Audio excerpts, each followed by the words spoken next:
What's up guys, Chandler here with Rise Magic. It is a cold, disgusting, rainy day here in Dallas, Texas, but I'm still feeling great because I just got back from Las Vegas, Nevada. I was out there for my job that I do, obviously outside of YouTube. YouTube isn't the only thing that I do. I was there for UFC 246.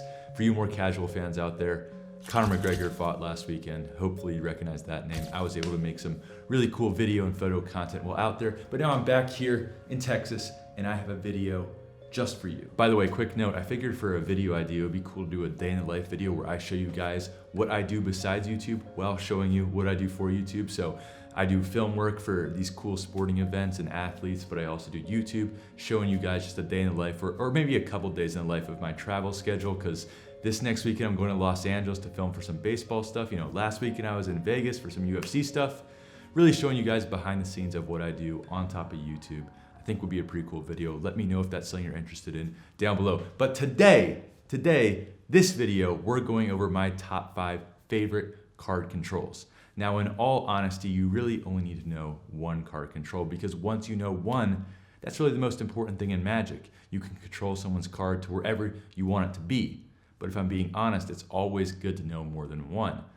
In this case, 5, because there are different card controls that work better in certain situations. But for this top 5 video, I'm not really gonna be teaching any of these controls myself. A couple I'll go over really quick, but the main thing is, for this channel, I don't wanna be redundant and repeating information that's already out there, especially if I'm not the best at it.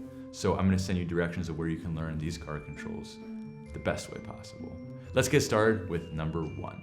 For each of these card controls, I'm gonna give you a situation where they are most effective. But for our first one, the classic pass, it's really an all-around general great card control. It's the one that you need to know. You can use it in almost every single situation. And if you look it up, there are a ton of different ways to use the pass. There's the Herman pass, there's the block pass, there's a riffle pass, there's a spread pass.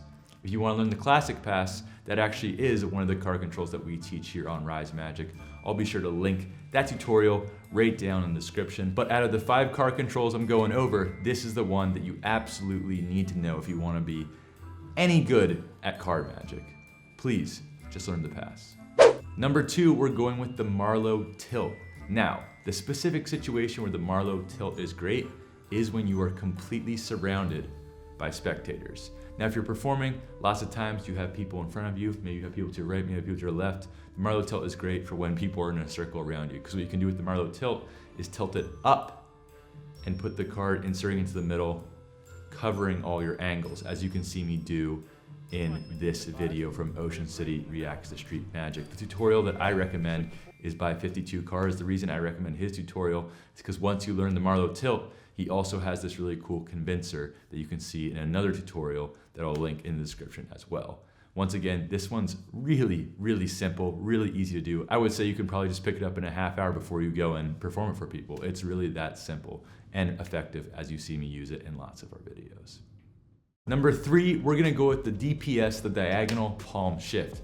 Now, the reason that this one is so crucial to know is, yes, it accomplishes the same stuff as the pass and the Marlowe Tilt. You're controlling a card, so why do you need to learn it? Well, 1, you're controlling it to the bottom, so maybe you have a trick where the card needs to be on the bottom. Obviously, you could just do a pass control to the top and then shuffle it to the bottom, but this removes a step. But the most important part of the diagonal palm shift is that it gives you the ability to secretly palm a card. Because of that, you now have the potential to not just control the card to somewhere in the stack of the deck, you can control it to someone's purse, to someone's pocket, to another place. The possibilities are endless when you know the diagonal palm shift. That's why it's important to know it alongside another card control. For number 4, we're gonna go with the most difficult move out of the 5 card controls on this little list I'm making, and that is the Bow to Stern variation by Chris Ramsey. He teaches a tutorial on his channel. I would highly recommend you check it out. Now, the reason why this insanely difficult sleight is on here is because this is one of the best card controls to do for a camera. So if you're never performing for a camera, you're doing stuff in person, stuff like the pass, stuff like the diagonal palm shift is gonna be a lot better for you, the Marlowe Tilt. But this one, not that the others don't work on camera, but this, when you're looking at the B-roll that Chris Ramsey does for it, you can see just how invisible this is when you're holding it for the right angle. That's what makes a great camera trick, is when you really only have one angle. This control might not work if you have people on your sides and your backs, but if you're just performing for a camera, it's one of the most bulletproof ones out there. So go ahead, check it out on Chris Ramsey's channel, link in the description. Coming in lastly at number 5, I do not have a link to tutorial for this control because it is so easy that I'm just gonna teach it to you right now. They pick a card, doesn't matter what card it is. Let's say they pick this one. All you have to do is turn over the top side of your deck and get a tiny break, and then when they're done memorizing your card, you take it and look at it and line it up with this card, giving yourself a double lift. Now obviously you have to turn your hand to make sure that they don't see you doing that, and for this trick, the identity of the card has to not matter. It has to be okay that you see the card and see it's a nice space. So they're over there, you just take the card and line it up with this, and then you turn it over to them and they see the 9 and you say, watch, take it, turn it over, put it into the middle, and then their card has been controlled to the top because it's a double lift.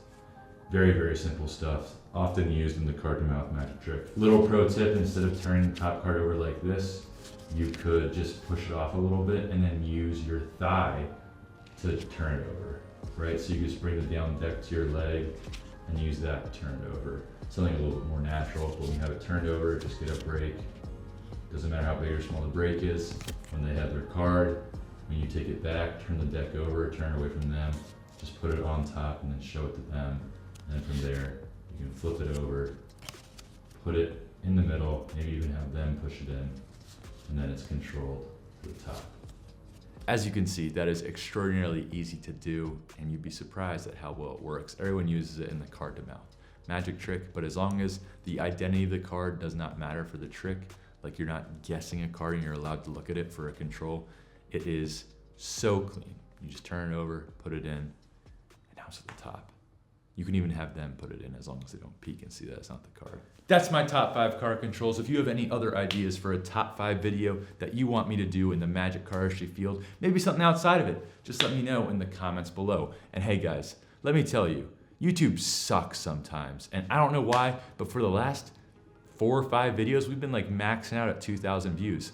I think it has to do with that new rule, that law came into place where you have to mark if a video is safe for kids or not. Even though our videos are extremely family friendly, when YouTube says if a video is for kids, it means like kids shows, like Sesame Street or I don't know, but our videos aren't classified as for kids, even though kids could enjoy and watch them without any inappropriate humor or language.